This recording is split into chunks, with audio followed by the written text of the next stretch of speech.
Ya estamos comenzando lo mejor de AWB en español 2023. ¿Qué tal todo?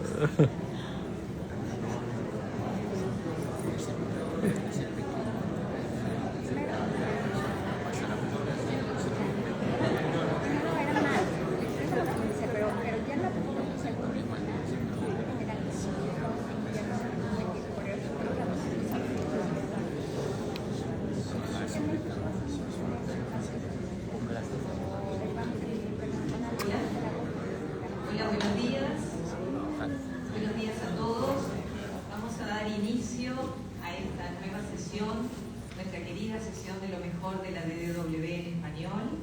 Así que tengo el gusto, mi nombre es Carolina Olano, soy profesora de gastroenterología en la Universidad de Montevideo, en Uruguay, y soy secretaria general de la Organización Mundial de Gastroenterología.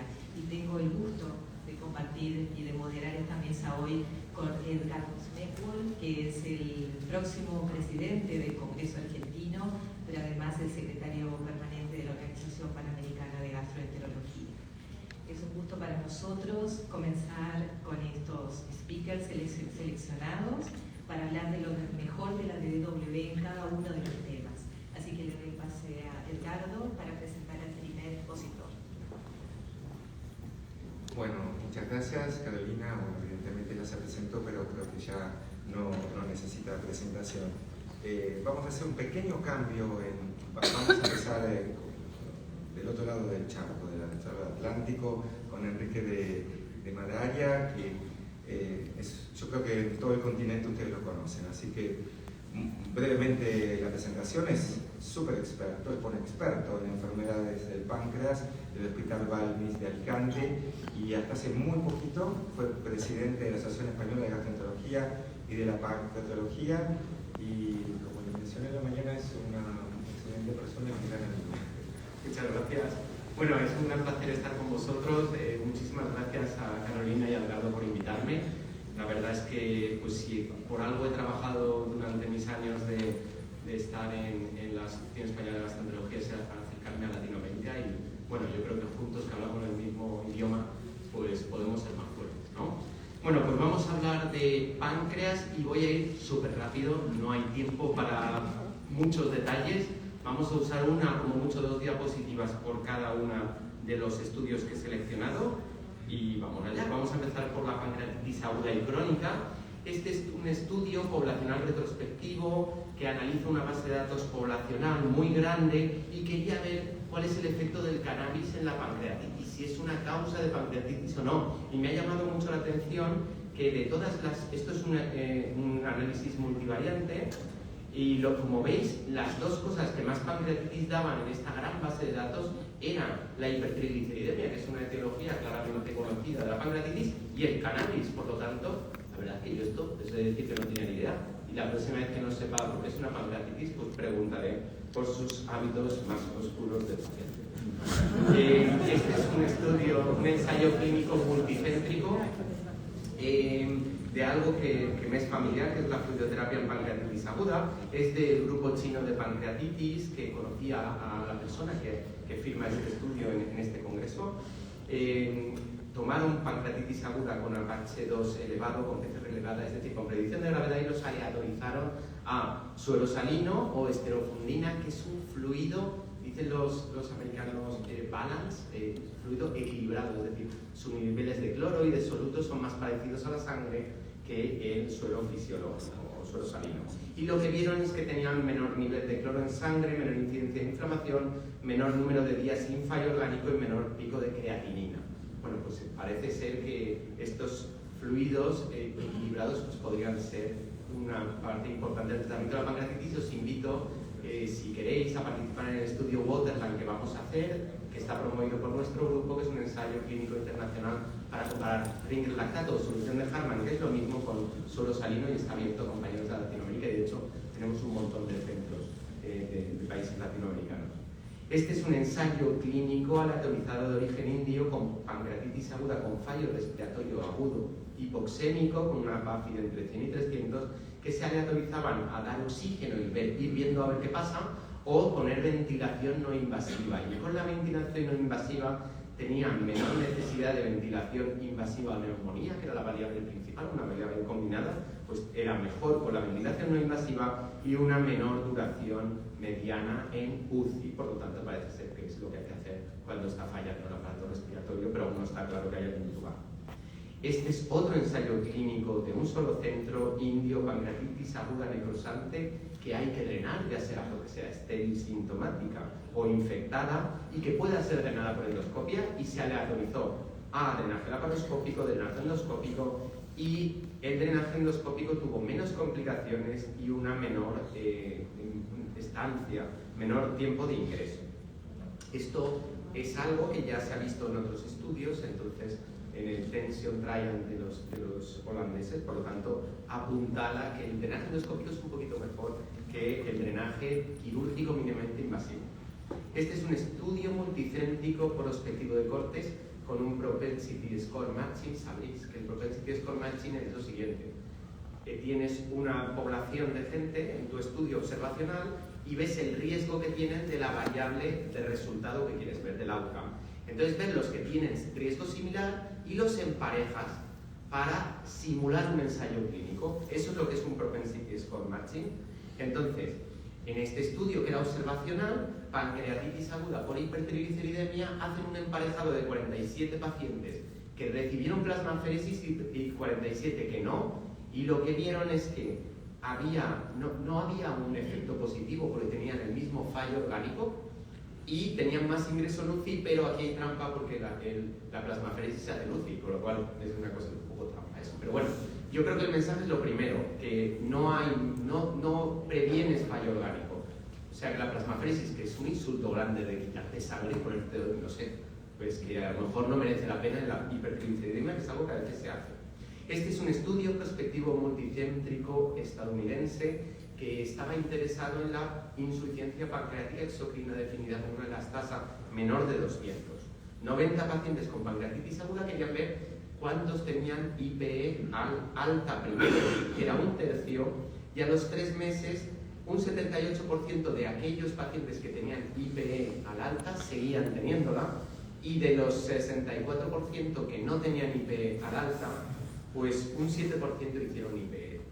Lo que queremos enseñar es que un tercio de los pacientes con pancreatitis aguda eventualmente van a tener insuficiencia pancreática exocrina, que es algo que la verdad es que no lo tenemos muy en cuenta, ¿no? Salvo casos muy concretos de grandes necrosis que luego digas diarrea y te salte no la alarma, pero a lo mejor estamos dejando de tratar pacientes, ¿vale? La IPE era menos probable en litiasis, sabéis que es más frecuente en la etiología alcohólica, y la gravedad y la necrosis estaban asociadas. Este es un análisis retrospectivo de una gran base de datos prospectiva del mejor grupo de estudio de pancreatitis aguda, son los holandeses, que son increíbles y una gente que nos inspira a todos. Más de 1000 pacientes con una medida de seguimiento de 9 años tras una pancreatitis aguda. ¿Qué pasó con esta gente? Pues que el 25% tuvo recurrencia, 6% hicieron pancreatitis crónica, 1% cáncer de páncreas. Recurrieron más aquellos con pancreatitis alcohólica idiopática, tuvieron más pancreatitis crónica los hombres, los que consumían alcohol idiopática y los que tenían recurrencia. Este es un estudio observacional prospectivo. Este es interesante porque tienen unos criterios para pancreatitis leves. Si cumples esos criterios, se van al domicilio y los controlas cada 8 horas allí, de forma telemática. La verdad es que yo tenía el abstract de estos estudios, entonces hay detalles que no sé muy bien cuál es el seguimiento, pero me parece muy interesante.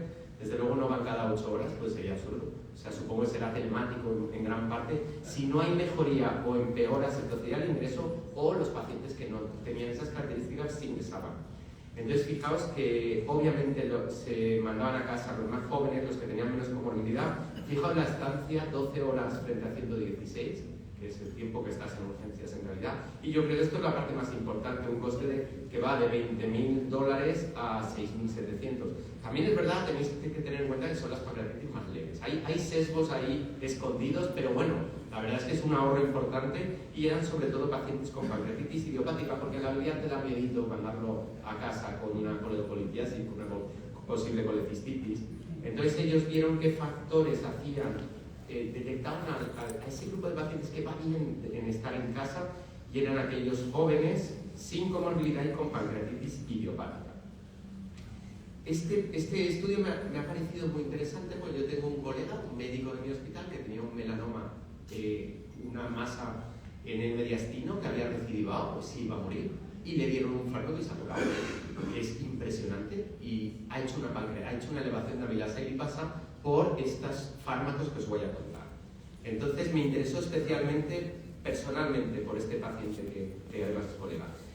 Ahora hay una cosa que se llaman Immune Checkpoint Inhibitors, que os he de confesar que hasta que no conocía a este colega no sabía lo que eran, porque yo no me dedico al cáncer, pero esto bloquea una serie de cosas que hace que los linfocitos T reconozcan mejor al tumor, porque esos son unas cositas que usan los tumores para evadir al sistema inmune, y eso lo bloqueamos con estos fármacos, ¿vale?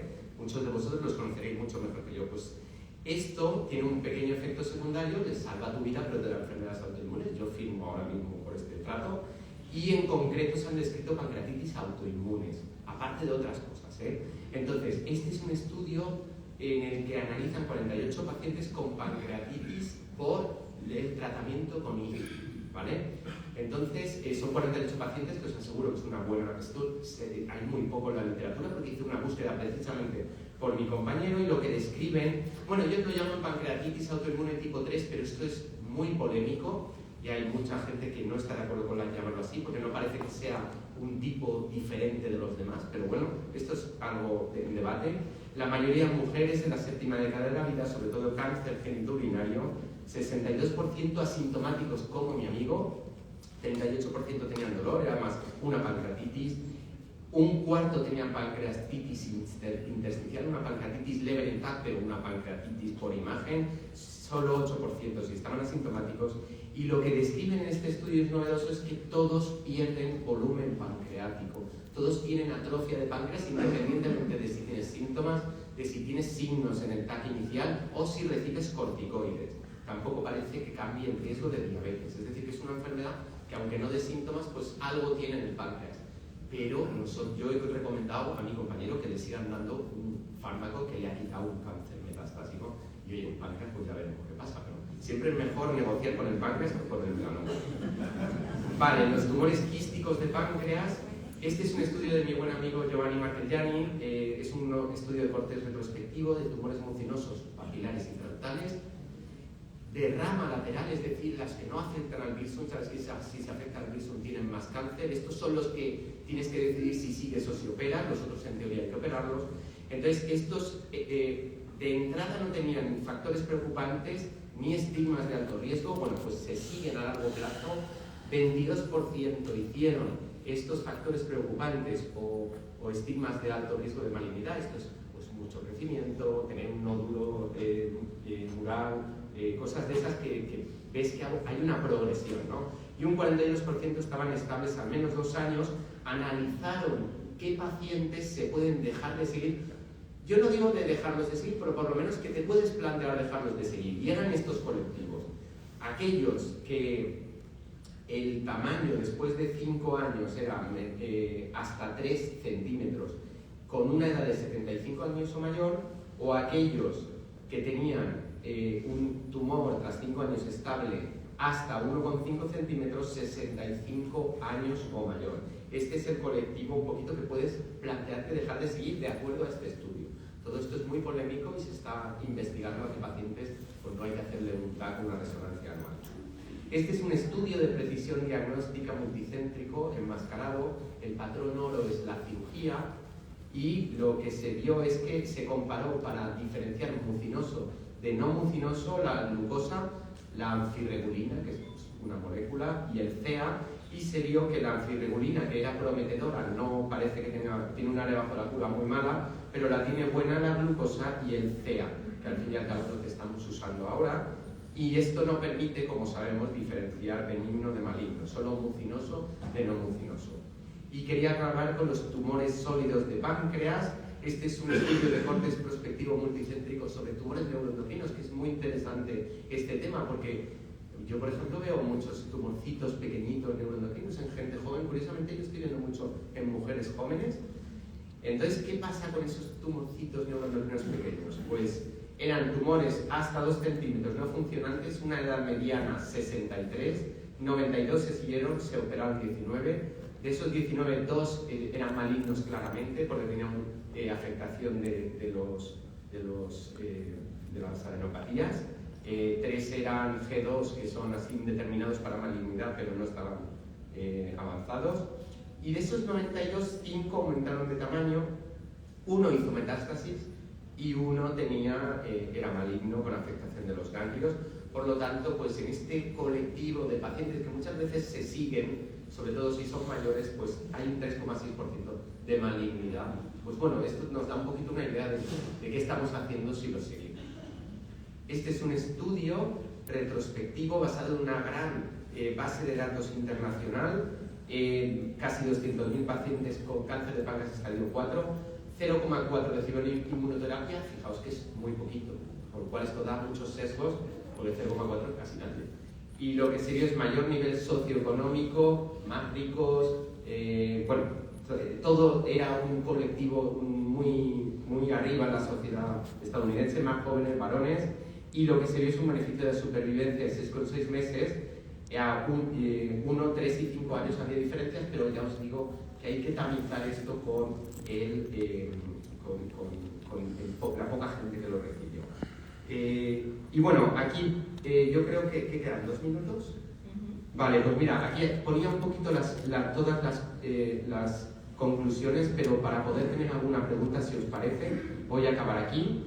Podéis revisar esto que quedará grabado, pero más o menos es lo que da. O sea, si queréis hacer alguna pregunta, este es el momento. Muchas gracias.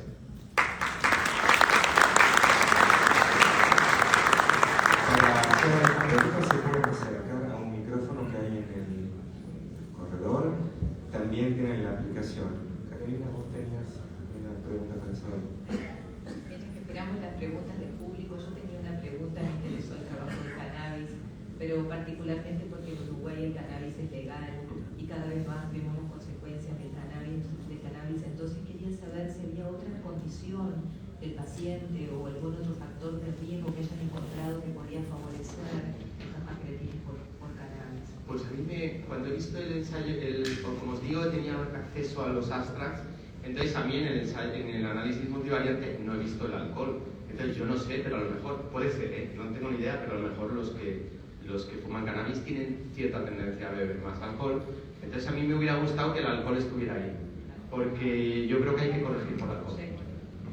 Gracias. Bueno, no sé si haremos otra pregunta del público. En términos de lo que presentaste, pero es una población de Estados Unidos, un porcentaje significativo de pacientes con pancreatitis aguda desarrollando pancreatitis crónica.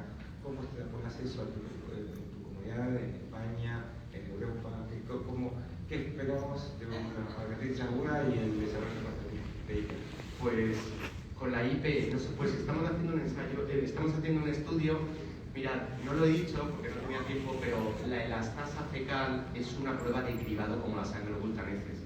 Entonces, si es positiva, es decir, una elastasa fecal menor de 200, puede que tengas insuficiencia pancreática exocrina, pero la verdad es que 1 de cada 3 pacientes que tienen la elastasa fecal baja no tienen esteatorrea, que es lo que tratamos con las enzimas pancreáticas.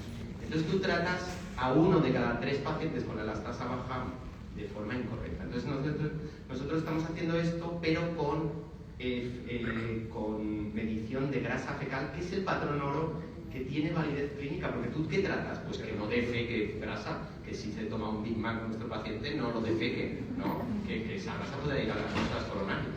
Entonces estamos trabajando en ese estudio que dará una idea muy clara en nuestra población, en la población española de cuál es esta. Muy bien, muchísimas gracias. Gracias.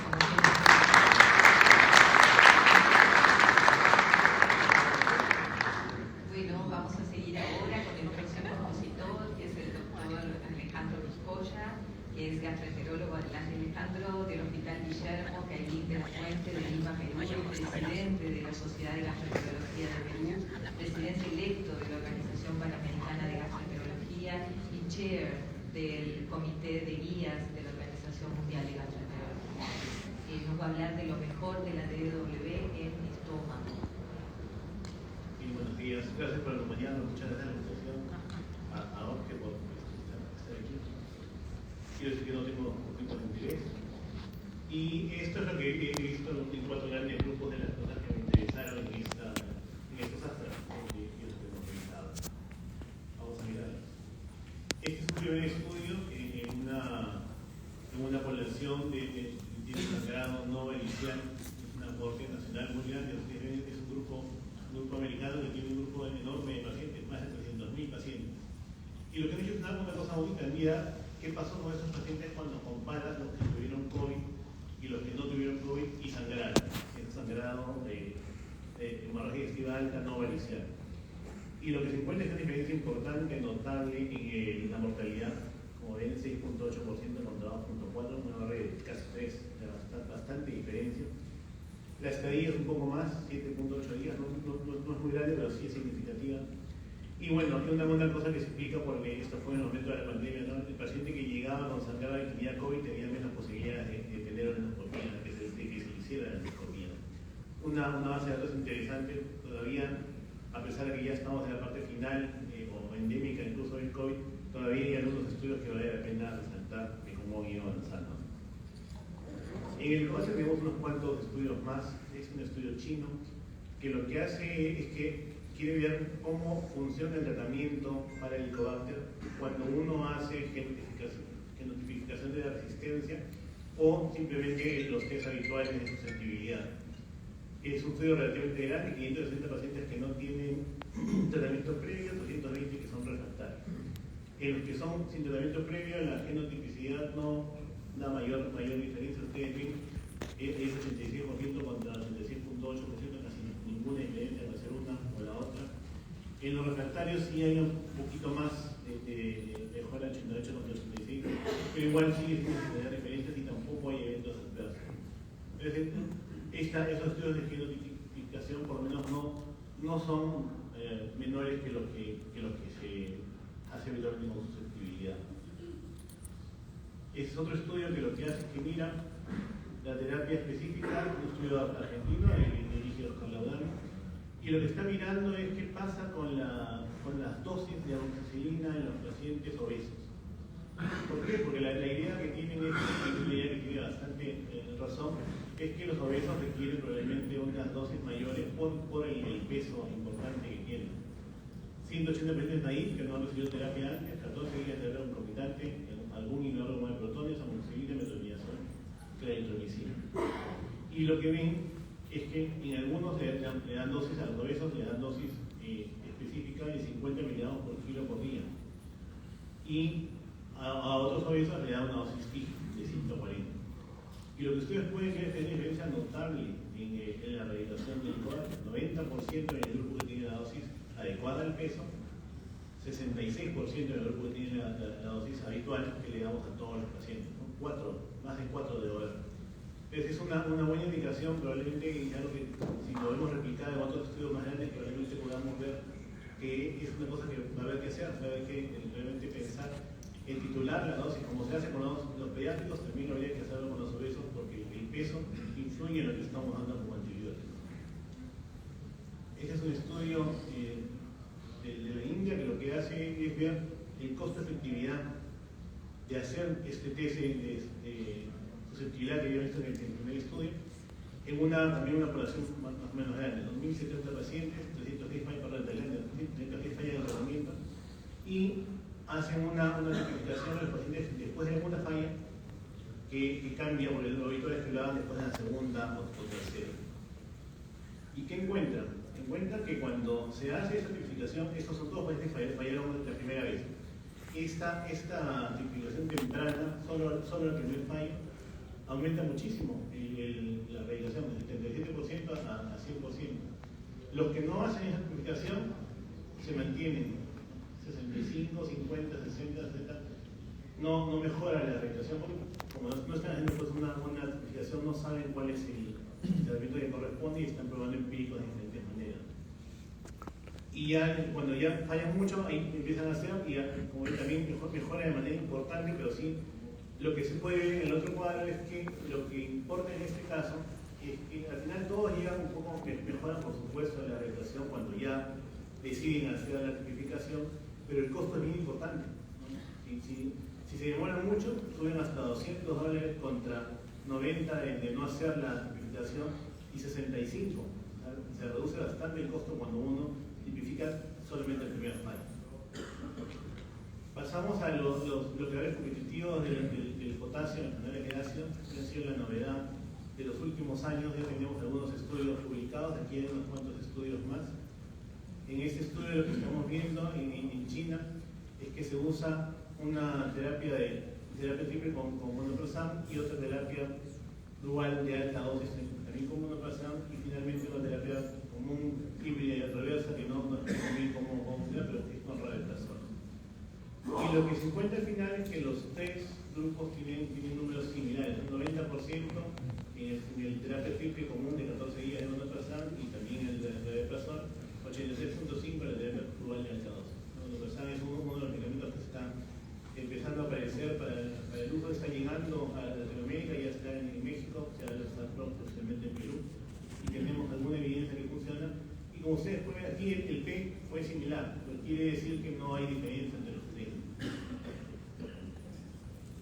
Otro estudio de China, también un ensayo clínico, doble ciego, de fase 3 también para ver eficacia. Aquí es vonoprazan, 20 miligramos, o esomeprazol, también 20 miligramos con amoxicilina, clarithromicina y 14 días de multicéntrico doble ciego. Y lo que podemos ver es que las diferencias son también pequeñas. En ambos grupos, ¿no? 86% contra 36.7. Prácticamente no hay diferencia. En ese estudio no vemos diferencias. Lo que habría que ver es cuánto estamos en diferencia en estos adversos y otra cosa. Habría que ver qué más puede ofrecer vonoprazan para ayudarnos con nuestros pacientes.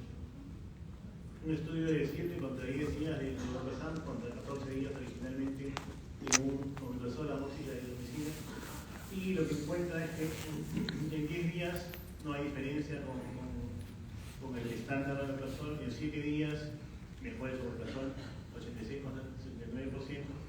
Y lo que aquí sí hay una diferencia en los efectos adversos. El omeprazol tiene más efectos adversos que los dos estudios que usan vonoprazan. Uno más, todos los estudios encontrados han sido de vonoprazan, pero vonoprazan parece que todavía no está en modelos en el. Esta es una diferencia que está buscando un estudio también tailandés, que está buscando las tasas de estructura sangrado en los pacientes que fueron a hemostasia endoscópica. Con el ensayo clínico lo que busca, aquí está buscando no inferioridad, no están buscando superioridad, sino que al menos no sea peor.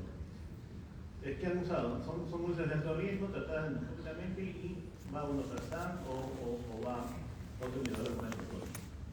Y el sangrado es menor, 4.5% contra 9.3%, y funciona. Es un estudio que dice, el P dice que esto no es inferior al IVP habitual.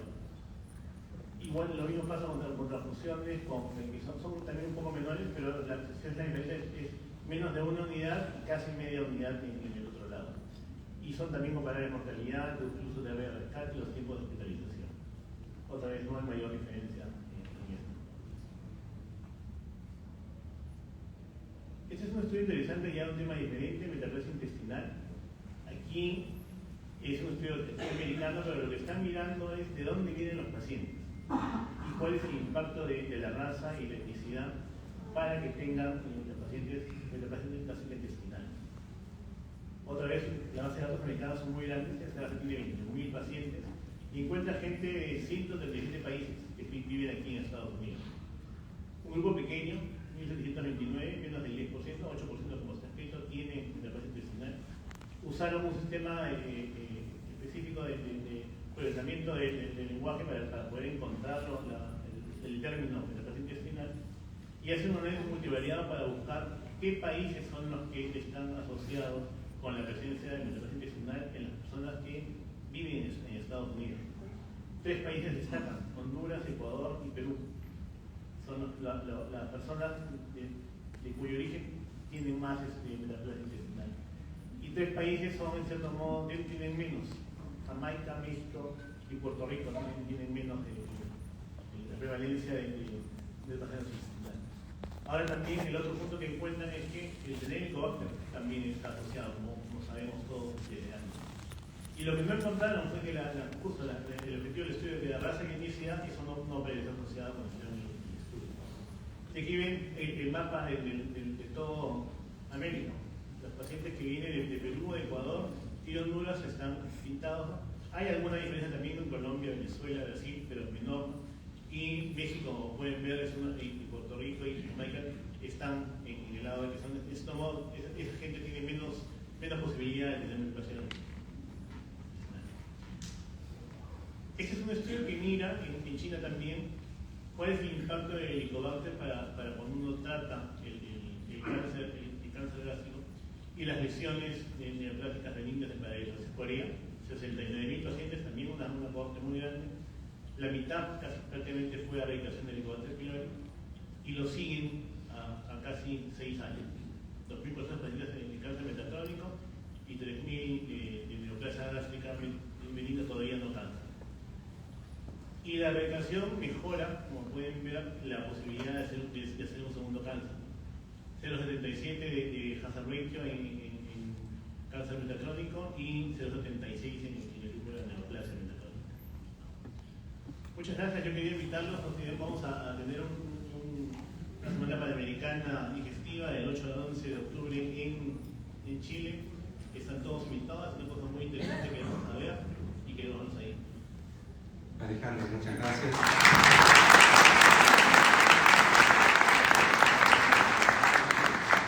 Gracias por dejarnos un tiempo para preguntas que insistimos. Ahí tenemos a alguien del público. Gracias. Gracias, doctor Vizcoya, excelente. Nos muestra 3 trabajos de vonoprazano. Tenemos mucho interés en Latinoamérica por él, pero nos muestra solo uno de no inferioridad y otros 2 que fueron iguales. ¿Qué piensa usted, pues, como una recomendación para Latinoamérica cuando los estudios japoneses y todos los metaanálisis en red nos lo estaban dando como una excelente opción y vemos 3 estudios muy interesantes que no nos muestran eso? Para empezar, estos son abstracts. Es una diferencia, ¿no? El abstract no es el trabajo completo todavía, es una primera aproximación de algo que está por escribirse. Cuando se escriba, por ejemplo, podemos ver cuáles fueron los sesgos, cuáles fueron los problemas. Y en realidad, si uno ve la literatura que ya hay publicada de vonoprazano, algunos análisis, las diferencias no son tan buenas como uno pensaría. Ciertas, por supuesto, que el marketing dice que sí, que son mejores en muchas cosas, pero lo que tenemos que mirar es si clínicamente esa diferencia es relevante. Y yo creo que en ese espacio todavía no estamos tan seguros como para decir que hay que usarlo mejor, que es mucho mejor que el resto. Eso en estos tiempos en general, los medicamentos que tienen que ver con el manejo del ácido ya no están ciertos. No tenemos grandes cambios en los medicamentos. En realidad, si ustedes ven la fisiopatología, el cambio es en la misma bomba de protones, solo que no trabaja sobre los protones, trabaja sobre el potasio. Pero el mecanismo no es tan diferente tampoco y habría que mirar si es que el costo va a justificar el cambio, pues, pequeño en la efectividad y en los efectos adversos. Otra pregunta, si se quiere presentar. Sí. José Rogelio Méndez de Panamá, felicidades por la presentación. Casualmente en la sesión anterior pude conversar con el doctor Barry Marshall y le pregunté en qué estaba trabajando sobre resistencia antimicrobiana, problema de actualidad. Y dice que está trabajando en China y ese trabajo lo va a presentar al final de la tarde hoy. Y mi pregunta para él fue que si las muestras para hacer el fingerprinting a través del RNA que nos da la susceptibilidad a los antibióticos, ¿se puede tomar de heces o tiene que ser de biopsia gástrica? Me dijo que de heces no sirve por demasiado DNA y RNA en la muestra que causa interferencia, pero que en China lo están haciendo por el método de la cuerda para agilizar y ahorrar costos, pero lo va a presentar esta tarde. Sobre el abstracto que presentó, yo lo revisé con la chica ahí en la sesión de póster y ella me llamó la atención porque me dice, ¿usted es latino? Y yo, sí, de Panamá. Y dice, mire que en República Dominicana y Haití, que es la misma tierra, en Haití era un resultado y en República Dominicana era otro resultado. Entonces, en el póster de enfrente hicieron más o menos la misma epidemiología, pero con análisis multivariable correlacionando con el Helicobacter pylori, y desaparecían las diferencias regionales cuando se categorizaba por cepa patogénica y presencia o ausencia de Helicobacter pylori. Así que lo comento porque era un abstracto enfrente del otro. Sí, muy bien. Si recuerdan, el lema en cuestión decía, ¿no? El Helicobacter está asociado a la toxicidad, la raza y la etnia no. El final del estudio es exactamente lo que usted dice. No es la raza y la etnia, tiene que ver con los países, pero tiene que ver algo más, y probablemente ese algo más es el Helicobacter. Volviendo a algo que nos interesa mucho en Latinoamérica, que es el tratamiento del Helicobacter pylori, no puntualmente en los relacionados antibióticos, que es todo un tema, ya se hizo mención al vonoprazan, algunos efectos adversos del omeprazol, y reconociendo al esomeprazol como una posibilidad de que todavía tiene la misma efectividad aparente que el vonoprazan, sería, digamos, uno de los que podemos continuar usando. En general, los IEP son efectos de clase, ¿no? Los protones no tienen una diferencia grande. Esomeprazol es una variante de omeprazol, igual el dexlansoprazol es una variante de lansoprazol. Grandes diferencias no tenemos tampoco entre los IEP. Probablemente lo que va a cambiar las cosas es la susceptibilidad, saber cuál es el antibiótico al que responde el Helicobacter. Y eso se va a lograr. Ya empezó el registro europeo de Helicobacter, que funciona bastante bien. Ha empezado, aquí está Leticia, con el registro latinoamericano. Y ahí vamos a empezar. Después, parte del registro va a ser susceptibilidad por ADN para saber qué cosa es lo que tiene como resistencia primaria cada Helicobacter de cada región, de cada país. Entonces ahí nos vamos a enterar dónde estamos, probablemente con eso sí va a mejorar de manera importante la erradicación del Helicobacter. Bueno, ahora va a continuar con la presentación. Volvemos a agradecer al doctor.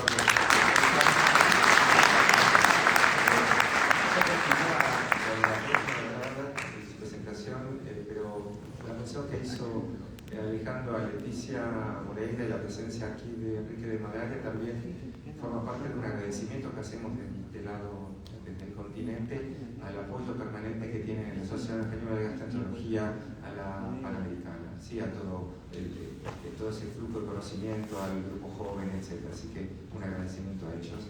Y yo que estoy en el grupo joven voy a seguir. Ahora vamos a presentar a Oriana Damas, que es Assistant Professor de la Universidad de Miami, pero también es directora de los estudios transnacionales en colitis y Crohn. Nos va a hablar, obviamente, de lo mejor de la DW en enfermedades inflamatorias intestinales. Hola a todos. Para mí, primero que todo, es un honor estar aquí con ustedes. Yo soy colombiana, pero criada en Estados Unidos, o sea, me perdonan si utilizo un poquito de Spanglish por ahí y por allá. Pero un honor realmente porque los estudios, que esto se me está avanzando, no miren todavía. Los estudios a los que me dedico en Estados Unidos son básicamente basados en la incidencia que está creciendo en Estados Unidos en los hispanos. Entonces, si están interesados en hacer todo tipo de estudios en sus países, yo con mucho gusto quiero colaborar con ustedes. Es más, les voy a contar un poquito sobre la dieta al final de estos estudios. Había muchos estudios relacionados a la enfermedad inflamatoria intestinal. Fue muy difícil encontrar cuáles eran los más importantes, pero los voy mencionando en términos de periodos preclínicos por empezar. Esto se está volviendo un poquito loco, me perdonen. Ok, ya. ¿Por qué se me mueve tanto? Ok, dejémoslo quietito. Empecemos por este lado. Primero que todo, en el lado preclínico, o sea, en términos de cómo podemos prevenir la formación de colitis ulcerosa y en la próxima slide, la prevención de Crohn's disease. Tienen que ser, primero tenemos que empezar a entender en estados preclínicos cuáles son los marcadores, los biomarcadores que son relacionados con el estado preclínico para poder llegar a la prevención. Entonces, justo este estudio por Libano estudió la presencia de estos anticuerpos anti-integrinos o anti-integrins, que son los mismos que son en términos de los receptores que utilizan para vedolizumab, por ejemplo, que la presencia de estos anticuerpos en un cohorte de pacientes que eran del Departamento de Defensa de Estados Unidos, de militares, estaban presentes tan pronto como 10 años antes de que les diera colitis ulcerosa. Como pueden ver aquí, esto se puede ver.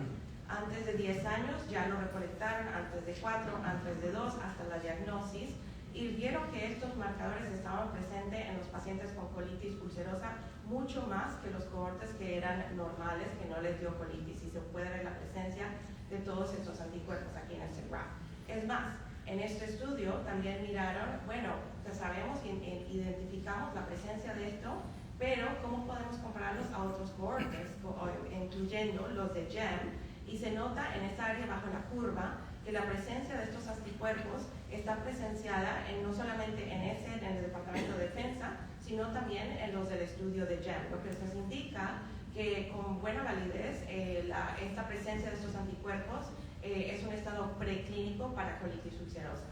Ahora, moviéndonos hacia el Crohn's disease, similarmente, pero en el cohort de GEM, miraron cuáles son la presencia en la sangre de ciertos metabolitos en la cera. Y lo que hicieron es comparar, bueno, sabemos que tal vez podemos identificar unos marcadores en la cera, pero ¿cómo se compara a la presencia de calprotectina en la materia fecal, que también sabemos que puede existir abnormal en una situación preclínica de Crohn's disease, de los mismos autores anteriormente? Y también cómo se puede comparar a la presencia de una permeabilidad intestinal abnormal, que también se ha descrito anteriormente. Y entonces los autores compararon esos 3 estados preclínicos y se dieron cuenta que, es más, estos metabolitos en la cera, comparado a los otros 2 tipos de prediagnósticos, aquí se puede ver en verde, les fue mucho mejor en términos de poder predecir en un estado preclínico a los que les iba a dar Crohn's disease. Como tal vez ya saben, el cohort de GEM de Canadá son familiares de pacientes de Crohn's disease que los hacen seguimiento prospectivamente, y después cuando les da Crohn's disease van a ver cuáles son los pacientes que les ha dado el Crohn's, identificar cuáles son los biomarkers. Entonces, como pueden ver aquí en la derecha, están los metabolitos más altos, la calprotectina, y aquí la permeabilidad del intestino, que no predice tanto como los metabolitos. O sea, muy importante, porque podemos llegar a tal vez prevenir un estado de Crohn's y de colitis ulceroso en un futuro. Bueno, ¿qué sabemos de los estudios de post-Crohn's disease? Sabemos, por ejemplo, de este estudio de Reprevio que se va a publicar pronto por The Hines y el grupo de The Hines, es que fue un estudio prospectivo randomizado de 80 pacientes, donde 43 se les dio vedolizumab 4 semanas después de haber tenido una cirugía y en estado postoperatorio, y se comparó a 37 pacientes donde solamente se les hizo seguimiento sin haberles empezado vedolizumab. Y como pueden ver en la figura, en el gris está el vedolizumab y en el negro está el placebo, y resulta que el vedolizumab, tal vez no por mucha sorpresa, les fue mejor que en el placebo. Es más, 77% de los pacientes recibiendo vedolizumab entraron a remisión, comparado a 38% de los pacientes que entraron en placebo. Entonces nos dice que el estado de vedolizumab, sobre todo en un modo postoperatorio de Crohn's disease, funciona en obtener una remisión endoscópica si se utiliza en un modo 4 semanas después de haber tenido la cirugía. Por el mismo lado, o tal vez por el otro lado, diría yo, no sé si conocen el estudio de Lyric, un estudio que es muy famoso, donde en Crohn's disease decidieron randomizar si empezaban cirugía, con un modo de cirugía en un Crohn's temprano, o si empezaban con anti-TNFs. Y entonces lo que resultó es que parece que la cirugía es tal vez muy buena opción para ciertos pacientes. En este estudio, básicamente replicaron lo mismo, pero en un corte danés de población. Esto fue Manassi, el grupo de Mount Sinai y Tina Jazz, y donde miraron por un periodo retrospectivo, pero miraron a los pacientes que recién diagnosticados y antes de un año de tener Crohn's disease obtuvieron o cirugía o obtuvieron TNF. Y los resultados que miraron fueron todas estas complicaciones. Y lo que vieron, básicamente, como pueden ver aquí a la derecha, es que en rojo están los pacientes que obtuvieron cirugía y en azul los pacientes que obtuvieron medicamento. Y les hicieron seguimiento hasta 15 años. Y lo que pudieron ver es que realmente hubo un sample, un cohort de pacientes que tuvieron cirugía que estuvieron sin problemas hasta 15 años después de haber tenido la cirugía. Lo que nos dice que tal vez hay unos pacientes que no podemos identificar todavía, que tal vez les va bien simplemente con cirugía cuando tienen un Crohn's disease temprano y que tal vez les podemos hacer seguimiento con colonoscopias, etcétera, pero no sabemos cuáles son esos pacientes todavía, o sea, todavía esta es una data preliminar y tenemos que hacer más estudios. Por otro lado, el cono S anastomosis también demuestra por el lado quirúrgico que es otra vez muy promising, muy bueno para prevención de la recurrencia de Crohn's disease.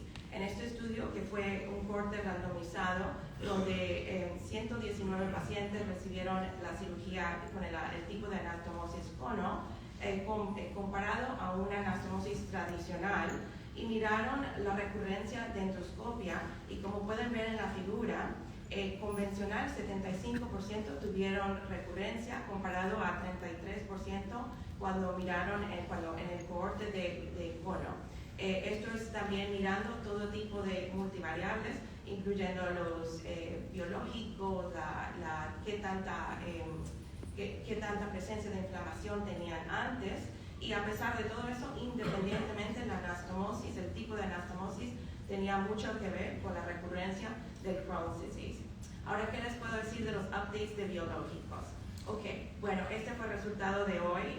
Para que los que no saben, ya upadacitinib, que es Rinvoq en Estados Unidos, va a ser aprobado este mes. En este fue un análisis de todos los estudios que llegaron a la aprobación de upadacitinib, y lo que podemos ver aquí es que el Crohn's disease, que es fistulante, parece que con este medicamento funciona muy bien para un Crohn's disease perianal. Lo que pueden ver aquí, a ver si no hago una cosa con esta cosa roja, es que en la semana 12, por ejemplo, se puede ver que hay resolución de drenaje de las fístulas perianales, 44% comparado a placebo, en términos de reducción de las fístulas del drenaje de más de 50%, o sea, casi ya llega ahí. Se vio 50% de resolución de drenaje con este medicamento, que realmente es muy importante porque es un porcentaje muy parecido a lo que vimos en los estudios de infliximab, lo que indica que el Crohn's disease, que el upadacitinib es un medicamento que es muy bueno para un Crohn's disease fistulante.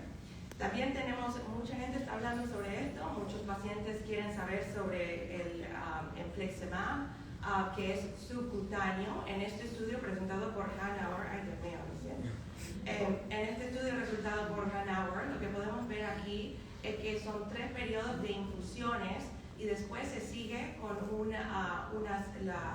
mantenimiento subcutáneo. En estos pacientes, sí, así no se me está presentando esto. Es que ella quiere que yo termine. No. Espérate acá.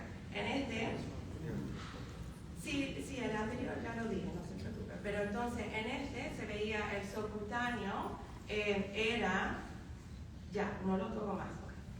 En el subcutáneo se ve que comparado a placebo, 60% comparado a 30% en la semana 54. Lo alcanzaron a ver, ¿cierto?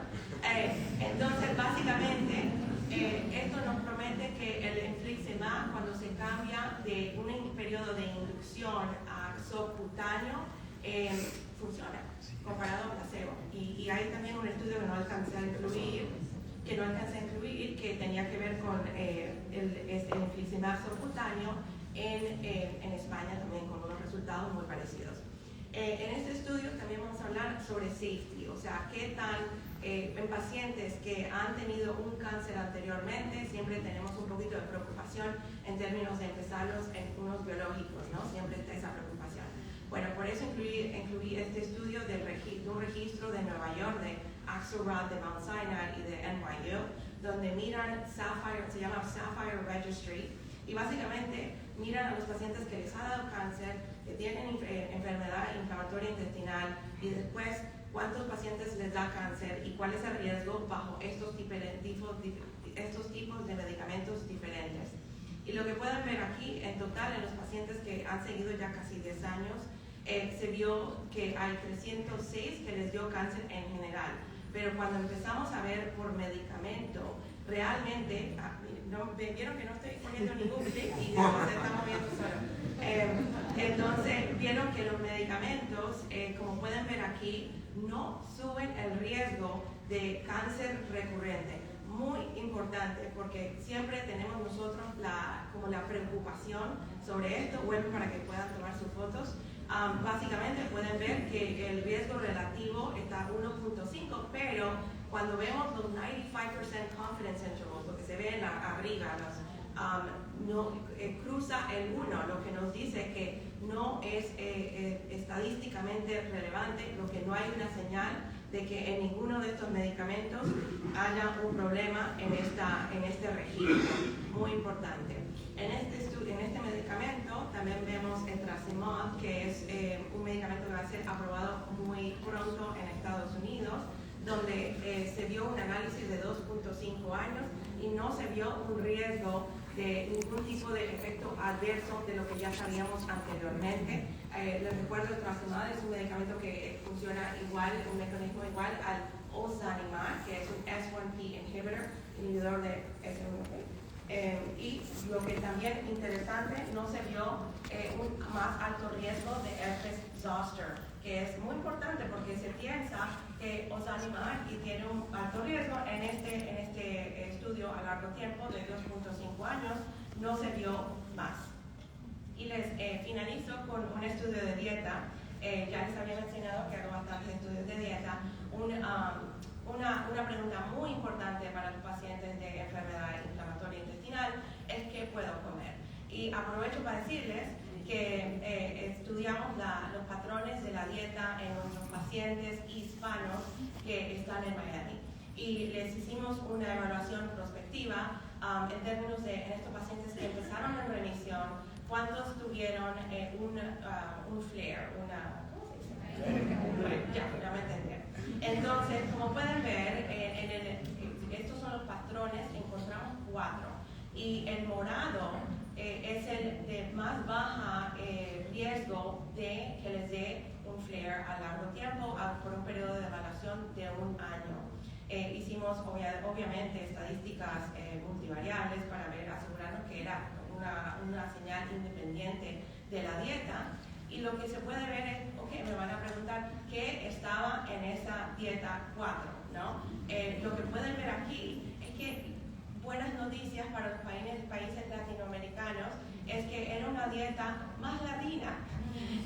Era una dieta más alta en frutas tropicales, más altas en vegetales que consideramos starchy, que son imagínate yo decir esto yuca en inglés, era como que tuve que buscar yuca, malanga para los cubanos, y entonces una dieta alta en estos tipos de vegetales y una dieta muy latina, porque realmente los clusters 1 a 3 eran más americanos. Entonces díganle a sus pacientes en sus países que por favor eviten el Subway, el McDonald's, que vayan a comer sus sopas, porque realmente fue asociada en nuestros estudios con menos riesgo de remisión. Entonces les concluyo aquí con lo que ya les había dicho anteriormente. Estamos moviéndonos a un estado preclínico de biomarcadores junto con Crohn y enterocolitis ulcerosa. También muchos estudios de post-op Crohn's disease, ya les he mencionado bastantes. Piensen en vedolizumab, piensen en el cono-S anastomosis, piensen en UPA en el sentido de un Crohn's disease fistulante. El infliximab subcutáneo va a estar pronto en el mercado también. Etrasimod, ozanimod no son tan malos como estamos pensando. Y una dieta prudente para sus pacientes. Gracias.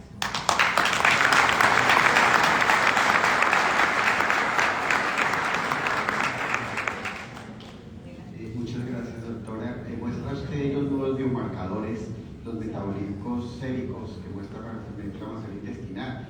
Mostró una curva roja con una área bajo la curva buenísima, inclusive muchísimo más que la calprotectina. Exacto. ¿piensa usted que con estos nuevos biomarcadores vamos a tener utilidad en diagnóstico, seguimiento, recaída o en todos? Te digo que no. Estos son estudios de estados preclínicos, entonces no se han investigado en un Crohn's ya presente para poder, en ese sentido no lo hemos visto en términos de predicción de un Crohn's más severo. Entonces, lo que sabemos es que estos que mencionas, ¿no? Estos metabolitos, les va muy bien en un estado preclínico para poder identificar los pacientes que están en riesgo de que les dé Crohn's disease. Es un poco diferente. ¿Otra pregunta? Mientras yo quería preguntarte, en Uruguay hay todo un boom sobre la cúrcuma como antiinflamatorio y el uso en los pacientes con enfermedad inflamatoria. Si los trabajos realmente han demostrado que tiene valor. Sí, muy buena pregunta y muy relevante. Ya hace un tiempo, hace como 2 o 3 años, salió una publicación en Clinical Gastro donde miraron, fue un prospectivo randomized control, donde miraron el uso de cúrcuma de dosis a 2 a 3 gramos al día en pacientes con colitis ulcerosa que estaban en mesalamina. Y lo que encontraron en este estudio fue que los pacientes que utilizaban la cúrcuma les daba mejor en términos de bajón o sea, más probabilidad de remisión clínica. Entonces, yo a mis pacientes sí les recomiendo que utilicen cúrcuma, y es más, es algo que a peores causa reflujo y lo pueden parar, pero sí tiene que ser en dosis de 2 a 3 gramos, y les digo que también hay unos cuantos estudios que demuestran que también ayuda para los dolores de las articulaciones. Muchas gracias, doctora, por la revisión. Sobre el infliximab subcutáneo, me hubiera gustado ver un trabajo donde lo comparaban versus continuar el infliximab intravenoso. Sí. Entre los otros abstractos, ¿hubo algún estudio de ese tipo? Sabes que tienes tanto, esa es una pregunta excelente, porque por eso mencionó, no sé si escucharon, en 2 segundos dije sobre un estudio en Madrid, que no sé si alguien que quiere subir la mano y decir, yo hice este estudio, pero básicamente fue un estudio donde miraron en un escenario de clínica, porque ya lo tienen disponible parece, entonces ya miraron que en un escenario de ya, o sea, en una clínica de verdad, que se llama Real World Studies, mostró que funcionaba tan igual como la infusión. Ahora, te digo, fue un análisis de Real World, no es un randomized control study como lo que te presenté anteriormente. Desafortunadamente, eso es una limitación que tenemos mucho en IDD, en los estudios de IDD, donde muchos de nuestros estudios son comparados a placebo, pero eso va cambiando, estamos haciendo ahora más comparative effectiveness, una droga contra otra, entonces ojalá vamos a ver que en un futuro empiece a cambiar eso. Bueno, un agradecimiento nuevamente a Diana.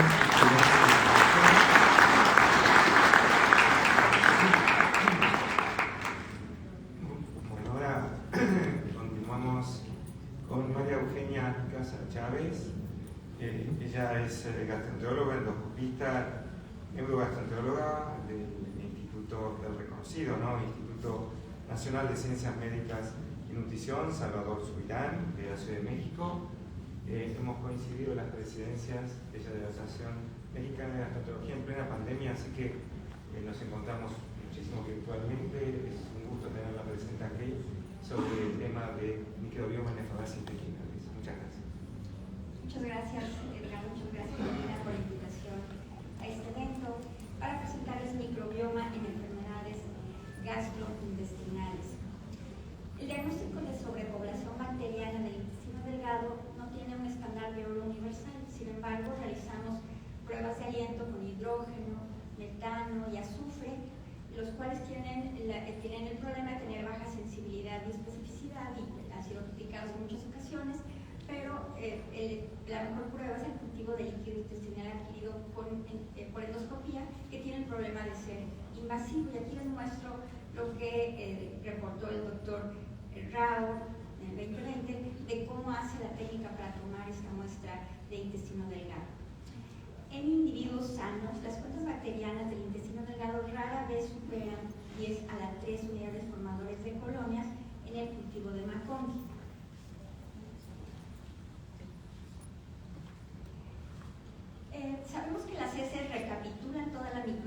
intestinal, pero serán un reflejo de la microbiota del intestino delgado en realidad. Para analizar esto, el grupo del Dr. Kashyap en la clínica Mayo de Rochester hizo un estudio en el cual tomó de individuos sanos o de enfermos, los cuales eran negativos para cultivo fecal y tampoco tenían SIBO, y tomaron tanto este líquido intestinal como materia fecal y lo inocularon en ratones libres de gérmenes. A estos ratones libres de gérmenes los convencionalizaron con estos líquidos y se pusieron en aisladores notobióticos durante 4 semanas. Al final de estas 4 semanas, el contenido intestinal de los ratones fue tomado y comparado con el contenido humano del intestino delgado y también de materia fecal. Y encontraron que los ratones, la microbiota de los ratones colonizados con el contenido de intestino delgado se parece más a la microbiota del intestino delgado humano que el de las heces, con un 80% de similitud con el contenido de intestino delgado en comparación con 40% de las heces. Tenemos muchos años haciendo estudios con la materia fecal, a lo mejor tenemos que empezar a hacer más estudios pues, de líquido de intestino delgado, que aunque sea más invasivo, posiblemente nos acerque más a la realidad.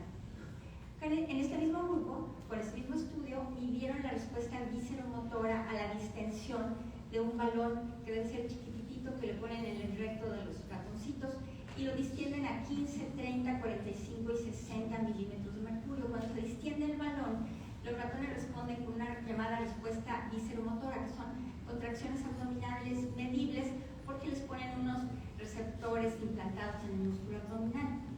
Entonces, los ratones colonizados con contenido intestinal de los pacientes tuvieron una respuesta visceromotora mayor que los que se colonizaron con el contenido intestinal de control de sangre. Y se notó que la abundancia de Shigella sp tuvo una buena correlación con la respuesta visceromotora. En estudios previos se ha demostrado que individuos con SIBO tienen 7 a 8 veces más Klebsiella y Escherichia o Shigella en el duodeno en comparación con sujetos sin SIBO. En un estudio realizado por el Dr. Pimentel en Los Ángeles, este grupo de 483 individuos eran personas que iban a una endoscopía por múltiples razones, pero entonces obtuvieron este aspirado duodenal con catéter de doble lumen y lo sembraron tanto en agar de McConkie como en agar sangre. Y después hicieron un análisis de secuenciación de 16S con esta plataforma y lo analizaron con estos módulos microbianos. De estos 483 individuos, de acuerdo al crecimiento y el número de unidades formadoras de colonias, los dividieron en que tuvieran o no tuvieran SIBO. Y aquí se muestra esta separación. La diversidad microbiana del análisis genético tuvo una correlación inversa con las unidades formadoras de colonias en McConkie, pero no así en agar sangre. Entonces, el cultivo de McConkie fue más útil para ver cuáles eran los individuos que tenían menor diversidad microbiana. Y los que tenían SIBO tuvieron menor diversidad alfa y además la diversidad fue disminuyendo conforme aumentaba la cuenta de unidades formadoras de colonias de manera significativa. Esta gráfica complicada pero muy interesante nos muestra que las bacterias intestinales, bueno, todas las bacterias tienen una cierto número de correlaciones entre ellas porque pues se comunican entre ellas y esto lo representan con una serie de nódulos y de triángulos. Y conforme va incrementándose el número de unidades formadoras de colonias que crecieron, van disminuyendo estas interrelaciones. Entonces hay sobrepoblación bacteriana, pero tienen una menor relación entre las comunidades bacterianas. De ese mismo grupo, otro trabajo, vieron que los perfiles microbianos fueron diferentes entre los grupos. Algunas especies de E. coli y Klebsiella estaban aumentadas en SIBO en comparación con no SIBO. Y pueden ustedes saber aquí el número de veces, que es bastante importante, que E. coli, Klebsiella pneumonia, Klebsiella aerógenos y Enterobacter sp estaban presentes en el intestino delgado. Particularmente Escherichia y Klebsiella formaban el 40% de los microbios duodenales en SIBO y solo 5.6% en no SIBO. Klebsiella y un género no identificado de la familia Enterobacteriaceae se asociaron con dolor abdominal y diarrea de manera significativa. Entonces, comentaba yo con la autora de este trabajo que tal vez no es exactamente el número de bacterias, sino el tipo de bacterias lo que está provocando estos problemas. Pasando a los metabolitos microbianos, son compuestos bioactivos que produce la microbiota. Incluyen todos estos y entre ellos la hipoxantina. Se ha demostrado que hay niveles reducidos de hipoxantina en individuos con síndrome intestino irritable con estreñimiento. En el grupo de Kashiap, en la clínica Mayo también, con el objetivo de determinar el efecto de la hipoxantina en la función de las células enterocromafines, a ratones libres de gérmenes les pusieron Enterococcus fecalis productora de hipoxantina o Enterococcus fecalis no productora de hipoxantina. Era una mutante isogénica de la bacteria. Y entonces, después de 7 días de estar en el aislador notobiótico, les hicieron una administración de rojo carmín y los pusieron en este aparatito medidor muy interesante que cuenta el número de evacuaciones y hace un cálculo automático del tiempo de tránsito intestinal, y asimismo midieron la hipoxantina y la serotonina fecales. Ellos encontraron que los ratones colonizados con Enterococcus fecalis productora de hipoxantina tuvieron significativamente menor tiempo de tránsito intestinal, 281 contra 414 minutos, y mayor 5-hidroxitriptamina fecal, 1.48 con 0.64. Y además en otros experimentos vieron que la hipoxantina producida por las bacterias era capaz de aumentar la liberación de 5-hidroxitriptamina de las células enterocromafines, y esto pudo lograr activar a las neuronas mientéricas y la actividad contráctil, estudios que hicieron ex vivo. Pasemos ahora al GABA. La actividad del receptor de GABA hiperpolariza a las neuronas y reduce su actividad. Esto es capaz de bloquear el dolor fuera del sistema nervioso central. Se ha encontrado que el Lactococcus lactis NSD o 2118 produce GABA y tiene propiedades antinociceptivas en ratas. Por otro lado, un análogo del GABA, que es el C16-LeuGABA, está disminuido en individuos con síndrome intestino irritable y se correlaciona con el dolor abdominal y la escala de gravedad de síntomas. Sirva esto como antecedente para este estudio realizado en Francia, en el cual tomaron el Lactococcus lactis CNCM y 5388, que es un probiótico considerado generalmente seguro, de los que se pueden vender libremente, pero este es alto productor de GABA, porque tiene la enzima glutamato descarboxilasa en el gen GAB. Entonces ellos administraron la bacteria con o sin el gen GAB por 5 o 10 días y posteriormente midieron la sensibilidad visceral con este mismo método que les dije a la distensión colorectal en condiciones basales y después de provocarles estrés a las ratitas. Entonces, bajo condiciones de estrés, la administración de L-lactis redujo significativamente la hipersensibilidad visceral tanto a los 5 como a los 10 días de tratamiento. Y los que recibieron la cepa sin la enzima no tuvieron efectos sobre la hipersensibilidad visceral. Ninguno de los dos tratamientos tuvo una alteración en la microbiota intestinal. El biofilm es una cosa interesantísima, son comunidades bacterianas que están muy concentradas y cubren la mucosa colónica. Todos hemos visto de repente esos mocos muy espesos que cubren la mucosa. Claro, es cuando se ve macroscópicamente, esto se estudia microscópicamente o con técnicas moleculares, pero en realidad es una organización tridimensional de una comunidad bacteriana que está embebida en una matriz polimérica extracelular y pegada a la mucosa. Se han descrito 3 tipos de biofilm: los polimicrobianos con brotes de fusobacteria y los que tienen predominio de proteobacteria. ¿Y cuál es la importancia de estos biofilms? Los biofilms de pacientes con cáncer de colon se ha demostrado que pueden ser tumorigénicos en ratones, y se ha demostrado biofilm en más del 50% de carcinomas colorectales en comparación con 15% de personas sanas. En ratones se ha visto que algunas cepas de Clostridioides difficile se encuentran en estas estructuras tridimensionales que contienen específicamente el polisacárido realizado en la clínica Mayo, igual por el grupo del Dr. Kashiap, para ver si el biofilm pudiera disminuir la susceptibilidad de Clostridioides difficile a los antibióticos. Identificaron si los pacientes que desarrollarán infección por Clostridioides difficile tenían mayor probabilidad de estar previamente colonizados por la bacteria. Y esto es muy interesante porque a esos pacientes no les había dado Clostridioides. Era gente de la cual tenían guardadas sus biopsias, y cuando a 52 de ellos les dio la infección, lo compararon con 84 controles, sacaron las biopsias que ya tenían y buscaron si había o no había el biofilm, lo cual lo hacen buscando el material genético de la bacteria, asimismo identificando el polisacárido. Entonces determinaron la presencia del clostridioide en estas biopsias y encontraron que el biofilm en la biopsia estaba en el 58.8% de pacientes que desarrollaron la infección primaria contra solo 5.6% de los que no la desarrollaron. En el análisis univariado, por supuesto, estaban los factores de riesgo habituales como hospitalización, uso de antibióticos, pero en el multivariado solo la hospitalización y, de manera importante, el biofilm fueron factores predictores de la infección. Este estudio me pareció sumamente interesante y aunque es de una vacuna de rotavirus, me pareció interesantísimo el resultado.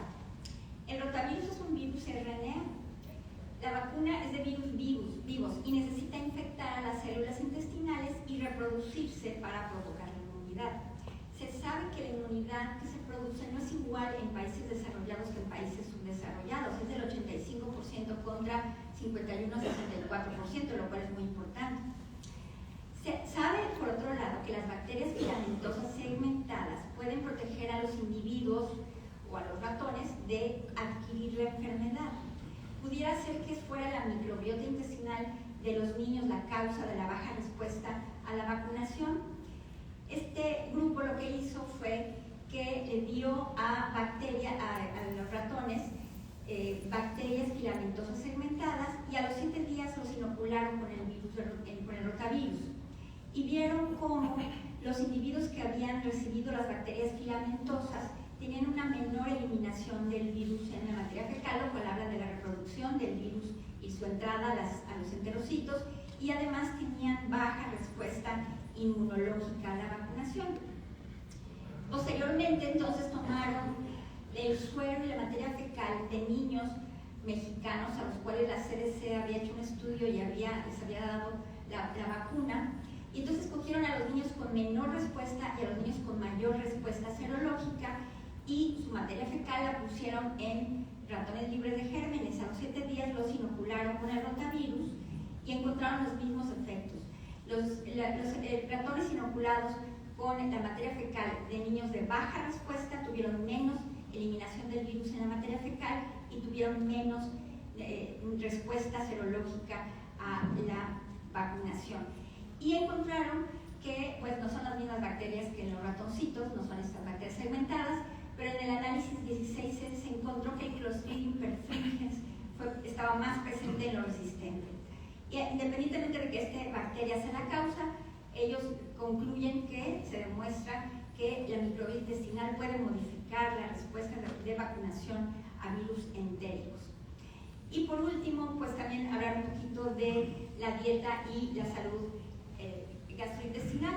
Sabemos por diversos estudios que los aditivos como emulsificantes, sal y edulcorantes modifican la microbiota intestinal en animales.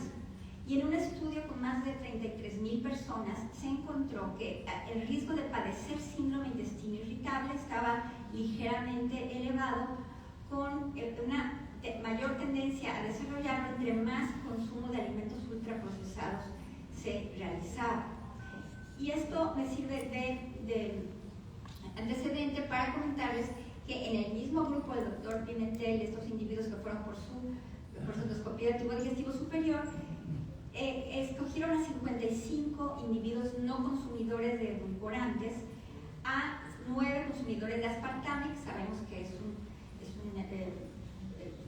aminoácido, y a consumidores mixtos de edulcorantes. Ellos no tenían diferencia en edad, promedio o el índice de masa corporal.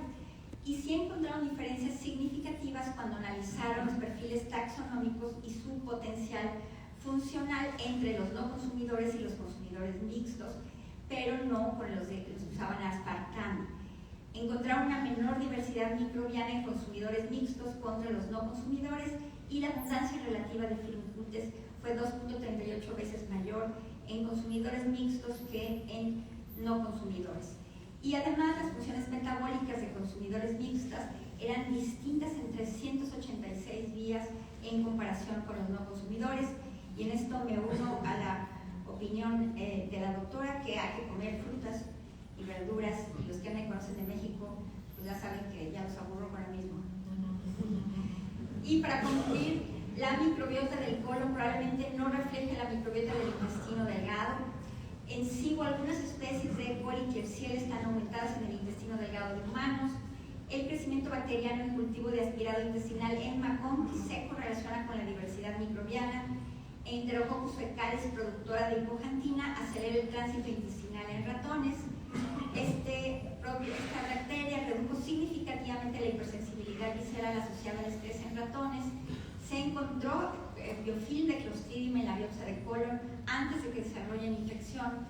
La respuesta a la vacuna de rotavirus podría verse modificada por el tipo de microbiota intestinal de quien la recibe, y los edulcorantes no aspartame pueden producir cambios en la microbiota intestinal. Muchas gracias.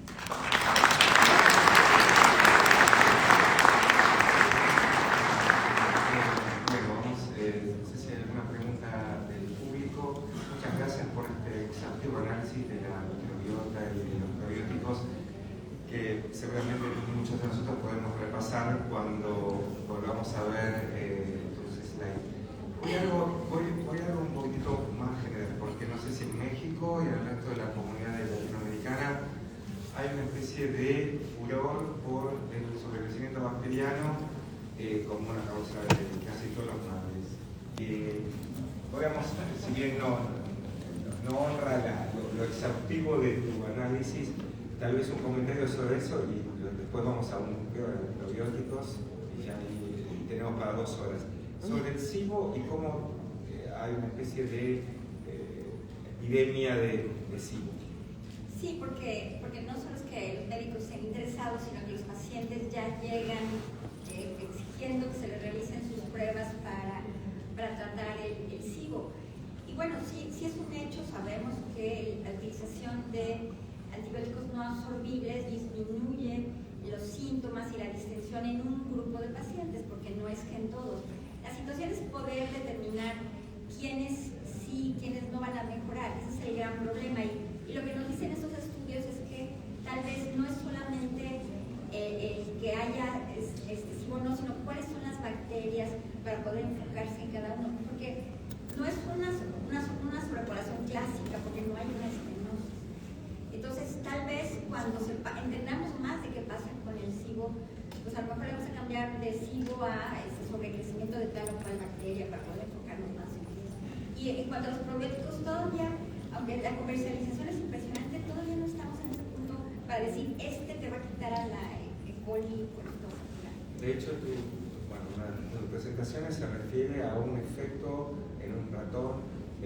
Podemos recordar que la evidencia de los probióticos en enfermedades gastrointestinales es aún prometedora, pero relativamente escasa. Muy escasa, y si ustedes vieron las guías publicadas por la AGA recientemente, pues es como enterrarle una espada al que se dedica a los probióticos, porque realmente dejaron con sólida evidencia las indicaciones para 2 o 3 cosas. Bueno, te agradecemos mucho nuevamente.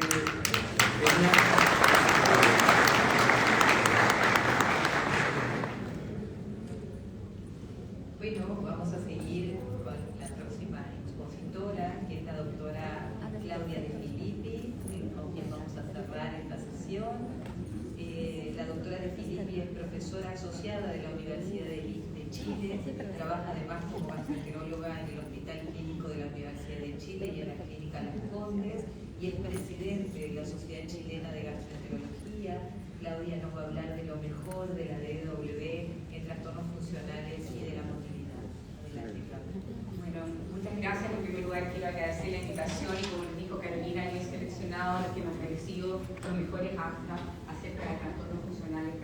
intestinales y de la motilidad. Bueno, partiendo de Proximar Radical, seleccioné este trabajo acerca de enfermedades esofágicas que tiene que ver con si la esofagitis grado B es o no reflujo, porque es algo que en estos momentos está en discusión.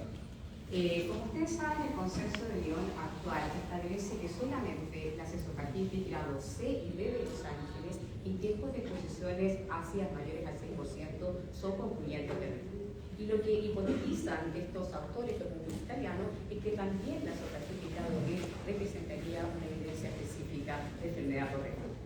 Para ellos estudiaron a 155 pacientes con esofagitis de grado A y C y hicieron una pH impedancia de 24 en las cuales midieron una serie de parámetros como tiempo de exposición ácida, número de episodios de reflujo, la correlación sintomática y algunos análisis un poco más complejos como la impedancia basal nocturna y la peristalsis inducida post-reflujo. Los grupos estudiados fueron relativamente similares, incluso en el porcentaje de manometrías esofágicas normales, y lo que fue interesante es que la esofagitis la respuesta a inhibidores de bomba de protones es diferente. El grupo esofagitis grado A tiene bajas tasas de respuesta a inhibidores de protones en diferencia con las esofagitis grado B y C. ¿Y qué encontraron? Cuando ellos tomaron el criterio de tiempo de exposición ácida mayor al 6%, como ustedes pueden ver acá, solo el 1,4% de los pacientes con esofagitis grado A tenían este criterio diagnóstico, el 52% de los pacientes con esofagitis grado B y el 75% de los pacientes grado C. Cuando agregaban el criterio de la impedancia basal nocturna y de la peristalsis por reflujo, se agrega un 16% extra en el grupo esofagitis grado A, un 47% del grupo B, y esto lleva a la larga que sumando ambos criterios, solo el 17% de los pacientes con esofagitis grado A tienen reflujo, pero el 100% de los pacientes con esofagitis B y el 100% en esofagitis C. Por lo tanto, ellos concluyen de su trabajo que pacientes con esofagitis grado B son similares a pacientes con hallazgos endoscópicos concluyentes de reflujo en términos de los hallazgos a la pH impedancia y a la respuesta al tratamiento, y es por eso que ellos plantean que tal vez la esofagitis B en sujeto sintomático podría ser adecuada como un diagnóstico objetivo de enfermedad por reflujo, y muy prontamente vamos a tener el inicio del nuevo consenso de Lyon 2, por lo que creo que este puede ser un tópico que esta vez puede ser incorporado. También a nivel de software quise destacar este trabajo con mucho orgullo porque es un grupo latinoamericano del Instituto Salvador Subirán de México que se refiere a si el virus SARS-CoV-2 es un gatillante o no del desarrollo de acalasia. Como ustedes saben, la acalasia es una enfermedad autoinmune cuya agente probable causal es un virus neurotrópico que infecta crónicamente al tejido entérico y lo daña, pero la relación entre SARS-CoV-2 y acalasia es algo que todavía está en estudio. Es por eso que ellos evaluaron la presencia del virus SARS-CoV-2, la expresión de los receptores AC2, la arquitectura tisular y la respuesta inmune en el músculo del esfínter esofágico superior en pacientes que tenían el diagnóstico de acalasia y antes de llegar a una miotomía de genes adquirieron infección por virus SARS-CoV-2 y lo compararon con pacientes con acalasia tipo 2 y donantes de trasplante que no tenían el antecedente de infección por el COVID-19. Encontraron a 7 pacientes y que le llamaron a este grupo acalasia COVID-19 diagnosticado por CSR, a 10 pacientes con acalasia sin COVID y 10 controles, y determinaron el virus por PCR in situ e inmunohistoquímica, y también por inmunohistoquímica determinaron la expresión de los receptores AC2, de células CD4 y diferentes subtipos de linfocitos reguladores. ¿Qué es lo que se encontraron? Datos muy interesantes. 6 de los 7 pacientes que estaban en este grupo acalasia COVID tenían el coronavirus en el músculo. Lo podemos ver aquí por técnica de PCR y por inmunohistoquímica. Pero no se detectó el virus en pacientes que tenían acalasia pero que no tenían antecedente de infección viral en controles. El receptor AC2 se expresó en todos los pacientes de los controles y hubo diferencias de las respuestas inmunes en el sentido que el porcentaje de linfocitos T helper 22, 17, 1 fue mayor en acalasia con enfermedad de Geller versus controles. Y lo que ellos concluyen, a mí me parece muy interesante, es que la presencia del virus SARS-CoV-2 y la expresión de su receptor en el músculo del esfínter inferior del paciente con acalasia COVID, pero no controles, sugiere que el virus puede afectar al plexo mientérico, y lo que nos dedicamos a esta área no sabemos si tal vez dentro de algunos próximos años más tendremos una explosión de pacientes con acalasia que ha ido aumentando en el último tiempo. Así que es algo que me parece interesante demostrar acá. A nivel de estómago, este año hubo varias novedades, especialmente hubo varios trabajos acerca de una nueva tecnología que se llama Gastric Alignment. Esta es una nueva tecnología para la evaluación de la función gástrica y que a través de una serie de electrodos que se colocan en la superficie del estómago podemos evaluar la actividad eléctrica gástrica. Y en conjunto se llama Body Surface Reactive Mapping, pero la marca registrada del equipamiento que está aprobado por la FDA es de Gastric Alignment, que es un grupo neozelandés. Esta es una técnica que mide la dispersión cutánea de los potenciales mieléctricos gástricos, tanto de la actividad eléctrica gástrica basal como la actividad acoplada a las contracciones del músculo liso. Se hacen registros en ayunas, se hacen registros postprandiales de 4 horas y el paciente interesantemente va registrando los síntomas cada 15 minutos en una app, ¿no es cierto?, a través de una interfaz escritórica. En esta DW se presentaron al menos 2 trabajos interesantes acerca de este. Un trabajo que fue presentado en un plenario de la AGA que se llama Comparación de Gastric Alignment con la electrocardiografía de superficie clásica, especialmente en cuanto a su análisis espectral. Ellos compararon a 178 sujetos, 110 controles y 68 pacientes con náuseas, vómitos y diabetes. Y sabemos de antemano que los pacientes con náuseas, vómitos y diabetes suelen tener alteraciones de ritmo, sean bradigástricas, es decir, ritmos lentos o táquicas. Ellos compararon una serie de parámetros que evalúan con ambas técnicas, y cuál de los resultados puede concluir que ambos test fueron capaces de detectar inestabilidades de ritmo en pacientes con síndromes de náuseas y vómitos crónicos y diabéticos, pero que la electrocardiografía de superficie muestra efectos opuestos, es decir, mostraba bradigastria cuando con esta nueva técnica muestra ritmos más rápidos. Es importante que los nuevos parámetros, como el ritmo de índice de la gastric alignment, se correlacionan muy bien con los síntomas, con náuseas, con dolor, con distensión abdominal y con síntomas globales, y también que las desviaciones en las frecuencias gástricas con excesiva llenura, dolor y distensión, es decir, que esta nueva técnica parece mostrar mejores resultados sobre la electrocardiografía superficial en diferentes dominios. Y además se presentó este otro trabajo con respecto a cuál es la utilidad realmente en el manejo clínico de los pacientes con trastornos gastroduodenales crónicos. Y en estos enfermos realizaron esta nueva técnica y compararon sus resultados de sus test de vaciamiento gástrico y aquí algunas guías de manejo existentes. Consideraron que la técnica tenía un impacto positivo cuando se llegaba a un nuevo diagnóstico o un cambio en el manejo en cuanto a medicamentos, alimentación o intervenciones endoscópicas. Ellos estudiaron 50 pacientes con un síntoma predominante, náuseas y vómitos, y previo a esta técnica de gastric alignment, la gran mayoría de estos pacientes se catalogaban como gastroparéticos o con alguna alteración de la motilidad gástrica, y el otro 50% con alteraciones de la interacción cerebro-intestino, es decir, pacientes con dispepsia funcional o con náuseas y vómitos crónicos. Y esta técnica ayudó hasta el 78% de los pacientes a tener un adecuado manejo. ¿Qué es lo que ocurrió? Un 40% de los pacientes al hacerle la gastric alignment cambiaron su diagnóstico. Se les había dicho que tenían un trastorno motor primario y pasaron a tener un trastorno de la sensibilidad, y viceversa.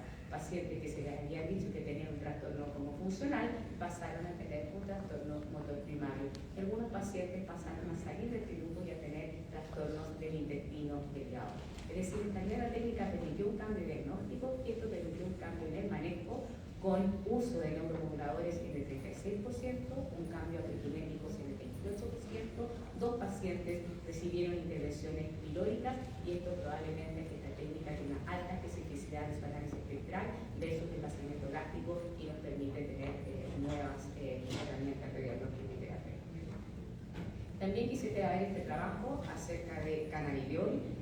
Todos ustedes saben que la cannabis es capaz de aliviar las náuseas y también el dolor abdominal. Este grupo de Mayo Clinic ha estudiado este nuevo fármaco que se llama cannabidiol, que es un agonista selectivo de los receptores de cannabis tipo 2 con efectos limitados en el sistema nervioso central. Estudiaron una formulación purificada aprobada por la FDA.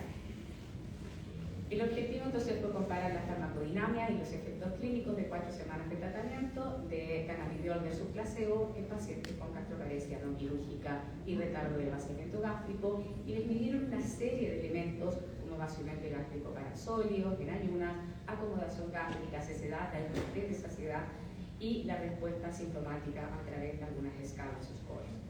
¿Qué pudieron encontrar en este trabajo? En primer lugar, que el cannabidiol mejora el score sintomático de alguna manera estadísticamente significativa, especialmente permitiendo al paciente tener la capacidad de completar una actividad de tamaño normal y disminuyendo el número de episodios de vómito. También este fármaco logró en forma significativa el consumo de una mayor cantidad de ml o de nutrientes en el test de saciedad, y si bien inicialmente retardó ligeramente el vaciamiento gástrico, el porcentaje a las 4 horas no tuvo diferencias estadísticamente significativas. Ellos proponen este nuevo fármaco para el alivio sintomático en gastroparesia no quirúrgica, mejorando la tolerancia a la nutrición, disminuyendo el número de vómitos sin efectos deleterios en acomodación y vaciamiento. Pasando más hacia distal, me pareció muy interesante este trabajo que se llama Reclasificando la constipación utilizando diversos métodos diagnósticos, especialmente resonancia nuclear magnética. Ustedes saben que los pacientes funcionales en los cuales la constipación se clasifican en irritables, constipados, constipación funcional, pero esto es problemático porque muchas veces los pacientes se superponen y no tenemos terapias específicas para cada uno de ellos. Entonces el objetivo de este trabajo fue desarrollar una nueva clasificación de la constipación, incluyendo mediciones bien específicas, objetivas de la función colónica, tratando de predecir la respuesta individual de los pacientes a distintos fármacos como secretagogos, prokinéticos u otras terapias. Para ello tomaron un grupo de voluntarios sanos y a pacientes con constipación según los criterios de Roma 4 y le hicieron muchísimas cosas. Cuestionarios de ansiedad, los pacientes llevaron diarios de deposiciones y la escala de Bristol, hicieron score de dolor, pero interesantemente midieron el volumen colónico por resonancia luego de la administración de Macrobol y midieron el tránsito a través de algunos marcadores de motilidad validados y manometría de alta resolución. ¿Y qué encontraron? Que para mí fue un dato muy interesante. Aquí tenemos a los voluntarios sanos y tenemos a los pacientes con constipación. Que los pacientes que habían sido catalogados como funcionales tienen volúmenes basales del colon más grandes o mayores que los pacientes controles, tienen tiempos de tránsito más lentos, tienen mayores scores de dolor, tienen mayores scores de ansiedad, tienen claramente deposiciones de consistencia más dura y tienen menos movimientos intestinales por semana. Muchas veces se nos había dicho que estos pacientes funcionales tenían colones de tamaño y largo absolutamente normales, que no es lo que se demuestra en este trabajo. Y ellos reagruparon a los pacientes en 3 diferentes grupos de constipación. Un primer grupo que tienen volúmenes colónicos mayores, tiempos de tránsito enlentecidos y scores de dolor y de ansiedad elevados. Un segundo grupo que tiene volúmenes colónicos normales, pero lo que tiene es un tiempo de tránsito alterado con score de ansiedad y de dolor más bajo que el grupo anterior, y un grupo que tienen colones más grandes, pero que tienen un tiempo de tránsito incluso más bien rápido y que tienen pocas escalas de dolor y de ansiedad. Y ellos postulan que este grupo con tiempos más rápidos y que también son constipados, tal vez un mecanismo de constipación y que tienen una mayor absorción de agua, y proponen en estos pacientes el uso de secretagogos, en cambio en estos grupos con tránsito más lento, tal vez tratarlos más bien con prokinéticos. Me pareció muy interesante, algo nuevo, que están trabajando desde el grupo de los Spiller, que están trabajando en probar el tratamiento de los diferentes. Y por último, quiero traer este trabajo, que también es un grupo nuestro latinoamericano, de Dr. Registroche, junto con un grupo digamos, inglés, que es el uso de la coadministración de fibra en los pacientes con intestino irritable. Como todos saben, la fibra podría tener algún rol terapéutico en el intestino irritable en cuanto al impacto en el tiempo de tránsito global y en el microbioma intestinal, y el objetivo de ello fue estudiar la coadministración de fibra dietaria extraída nativa en mediciones fisiológicas y microbiológicas del intestino irritable. Estudiaron a distintos subtipos de intestino irritable, usaron en un grupo inulina psyllium, en otro grupo la fibra del cactus nopal y placebo por 8 semanas. En total los grupos de intervención tenían 15 gramos de fibra y midieron alivio de síntomas, score sintomático, medición del tiempo de tránsito renal y pH crónico por cápsula venótica inalámbrica, composición de la microbiota y ácidos grasos de cadena corta en deposiciones. ¿Y que encontraron? No hubo diferencias en la mejoría de los síntomas luego de 8 semanas, no hubo diferencias en la frecuencia de deposiciones, pero sí hubo deposiciones menos duras en el grupo Minacillum, no hubo diferencias en el tiempo de tránsito regional o global y hubo algunos cambios en la microbiota, pero finalmente no hubo diferencias en los ácidos grasos de cadena corta. Ellos finalmente concluyen que la coadministración de fibra no determina una respuesta clínica en intestino irritable, pero que sí probablemente mejora la constipación y modifica el microbioma intestinal. Son muchos los papers, yo seleccioné esto, les doy las gracias y los dejo cordialmente invitados.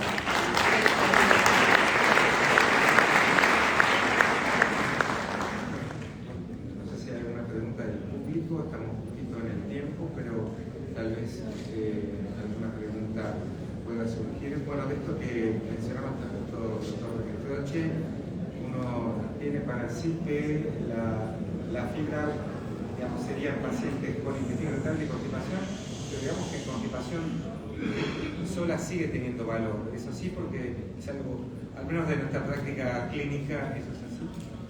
Bueno, recién hasta acá, pero la verdad que lo importante es cuando uno habla de alivio no alivia el dolor, pero sí indudablemente mejora la calidad de las deposiciones y también genera algunos cambios en la microbiota.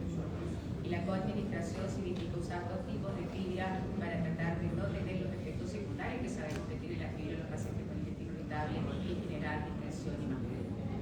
Mencionaste sobre cannabinoides y gastroparesia. Gastroparesia es realmente para los que hacemos gastroenterología general un verdadero acertijo en cuanto al diagnóstico y el tratamiento.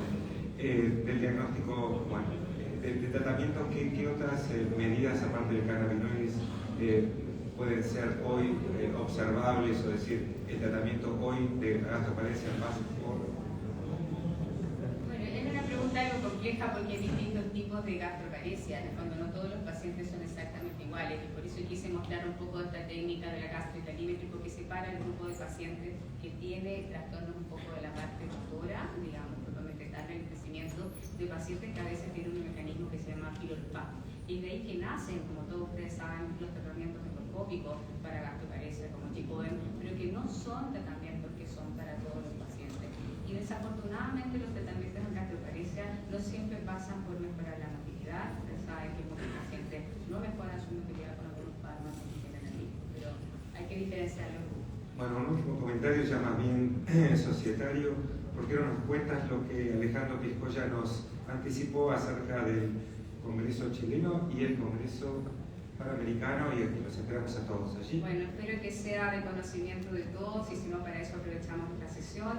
El Congreso Panamericano de Gastroenterología 2023 se va a realizar este año en Santiago de Chile entre el 8 al 11 de octubre. Me hizo parte del comité organizador.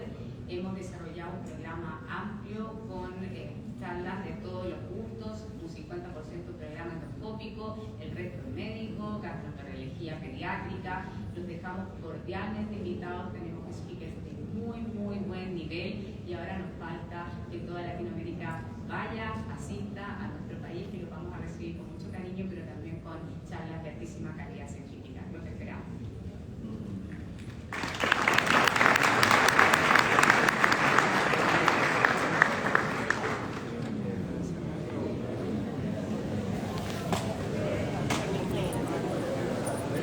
Hola, ¿cómo están?